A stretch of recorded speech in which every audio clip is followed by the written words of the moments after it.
Matapos maitampo kahapon sa 24 oras, naibalik na sa kanyang mga kaanak ang batang nawala ng halos 20 araw sa Maynila.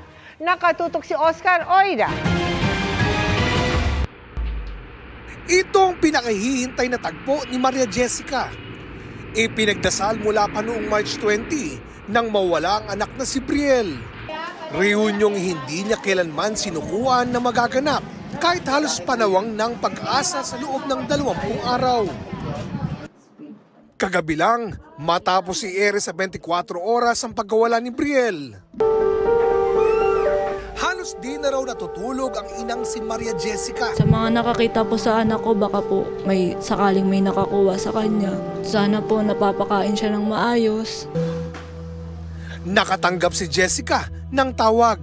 Pagkatapos po mapanood yung 24 oras, nakita daw po ko doon. Tapos po bigla na lang po may tumawag sa akin. Ang sabi po niya, tanod daw po siya. Siya daw po yung nakakuha sa anak ko. Kaya walang inaksiyang sandali si Jessica at nagpunta sa umunig kumupkup sa anak sa barangay Darangan sa Binangonan, Rizal. Nakita na lang po siya dun sa gasoline station, nakaupo.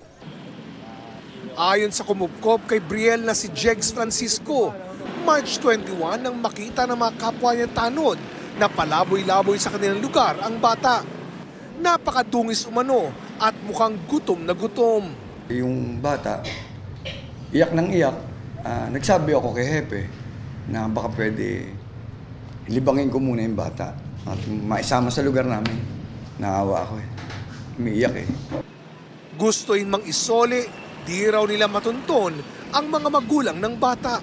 Hindi nagsasalita siya Magsalita man medyo hindi mo rin maintindihan, sir. Nagbigay din naman ng saya sa bahay namin. Wala kasi yung bata na doon may mga anak ako malayo sa akin Nandaling ko yun medyo nagkakulay yung bahay. Meron na paglilibangan yung mga nanay ko. Napamahal man ng gusto nang mapanood sa 24 oras ang panawagan. Alam nilang kailangan nilang mawalay kay Brielle. Mas mahirap ang nararamdaman ng magulang kaysa sa akin. Kasi sila yung hanap ng hanap. Sila yung totoong magulang. Sigurado masyadong malungkot sila. Kaya nakapanood sa TV at naging viral dito sa lugar namin, pasya akong ibigay yung dito sa OIC namin. Kaya, na tawagan yung magulang.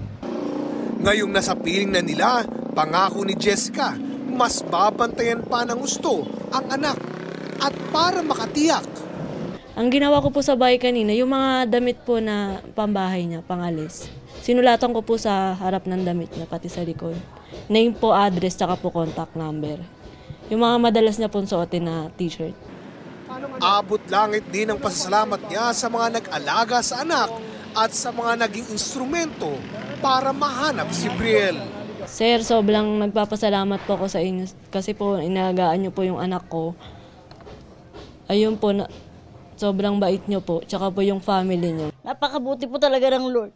Kasi kung wala po talagang GMA, hindi po talaga namin siya makikita. Kahit saan po ng DSWD, pinuntahan na po ng manugang ko, wala po talaga. Para sa GMA Integrated News, Oscar Oida, nakatutok 24 oras.